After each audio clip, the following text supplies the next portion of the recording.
আমার এখন চিন্তা হচ্ছে এই যে আমি কমিটমেন্ট করেছি যে আমি এমপি হলে তাদের জন্য কি করব সেটা একটা বাস্তবায়ন করা এবং আমার আপ্রাণ চেষ্টা থাকবে। মালা বরণ করে কিন্তু আসলে তাকে শুভেচ্ছা বিনিময় করছেন। আমরা সরাসরি গ্রিন টিভি লাইভে দেখানোর চেষ্টা করছি। আপনার হাজার নেতা কর্মী কিন্তু অধীর আগ্রহে দাঁড়িয়ে রয়েছে। আপনারা জানেন দীর্ঘ 1-1.5 মাস কিন্তু কেটে কিন্তু তারা এই বিপিনুল হককে বিজয়ের দাঁড়াতে এনে দিয়ে কিন্তু আজকে এই আনন্দ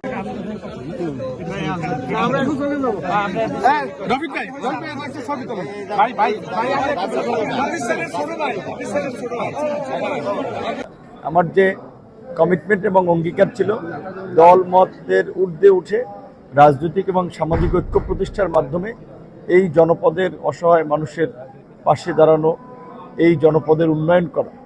আজকের এই ভোটের মধ্যে দিয়ে জনগণ আসলে আমার উপরে যে একটা দায়িত্ব চাপিয়ে দিয়েছে, আমার এখন চিন্তা হচ্ছে এই যে আমি কমিটমেন্ট করেছি যে আমি এমপি হলে তাদের জন্য কি করব সেটা একটা বাস্তবায়ন করা এবং আমার আপ্রাণ চেষ্টা থাকবে।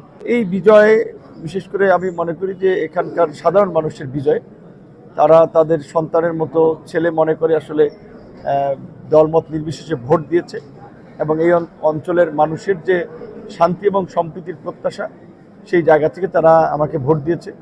আমি তাদের প্রতি কৃতজ্ঞতা জানাই এবং আমার সাথে যারা কাজ করেছেন, যেহেতু আপনারা জানেন যে আমি বিএনপি সমর্থিত একজন প্রার্থী ছিলাম, এই আসনে বিএনপি প্রার্থী দেয়নি, আমাকে সমর্থন দিয়েছে এবং আমাকে জেতানোর জন্য বিএনপি পূর্বের কমিটি বিলুপ্ত করে নতুন কমিটি দিয়েছে, তারা আমার সাথে কাজ করেছে, তাদের প্রতি আমি কৃতজ্ঞ।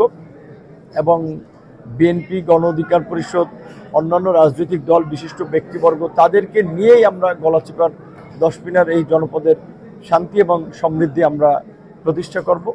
আমি বিশেষ করে সকলের প্রতি একটি অনুরোধ জানাবো, যারা আমার পক্ষে কাজ করেছেন, পরিশ্রম করেছেন, আর্থিক শারীরিক মানসিক শ্রম দিয়েছেন, বিজয় উদযাপনের নামে অতিরিক্ত বা অতিরঞ্জিত কিছু করা যাবে না এবং আমাদের যে কমিটমেন্ট ছিল যে এই জনপদের শান্তি এবং সম্প্রীতি, সেটির বিষয়ে আমাদের সবসময় সচেষ্ট থাকতে হবে। যারা আমাদের প্রতিদ্বন্দ্বী ছিলেন নির্বাচনের মাঠে, তাদের প্রতি আমাদের ভালোবাসা, সম্মান, তাদের মতামত নিয়ে মূল্যায়ন নিয়ে আমরা কাজ করব। আমি তাদেরও দোয়া চাই, তাদেরও সহযোগিতা চাই এবং বিশেষ করে সকলে মিলে যেন এখানে একটা সুন্দর পরিবেশ আমরা বজায় রাখতে পারি, এটি আমার প্রত্যাশা ছিল। একটা নতুন দৃষ্টান্ত স্থাপন হবে, যেটা বাংলাদেশের মানুষ এই গলাচিপা দশপিনাকে অনুসরণ করবে। আপনি দেখবেন যে ইনশাল্লাহ এখানে কোনো ধরনের কোনো রাজনৈতিক কিংবা নির্বাচন পরবর্তী সহিংসতা হবে না। অবশ্যই যেহেতু আমাদের রাজনীতি তো একদিনের না, রাজনীতি একটা দীর্ঘ জার্নি, এই জার্নিতে অনেকেরই সহযোগিতা প্রয়োজন হবে। আমার প্রতিদ্বন্দ্বী যারা ছিলেন তারা সবাই একজন অভিজ্ঞ, সমাজের সম্মানিত মানুষ, গ্রহণযোগ্য মানুষ। তারা যদি আমার পাশে থাকে, তাদের নিয়ে যদি আমি কাজ করতে পারি, এটা আমার জন্য সম্মানের এবং এলাকার জন্য মঙ্গলের হবে। অবশ্যই তাদেরকে নিয়েই আমি কাজ করব। আমি মনে করি যে আমার দরজা খোলার কিছু নেই, বরঞ্চ তাদেরকে আমার প্রয়োজন এই এলাকার কাজের জন্য, এই এলাকার মানুষের উন্নয়নের জন্য। তাদের একটা চিন্তা ভাবনা আছে, তাদের সাথে সমন্বয় করেই আমরা কাজ করতে চাই, এই এলাকাকে এগিয়ে নিতে চাই।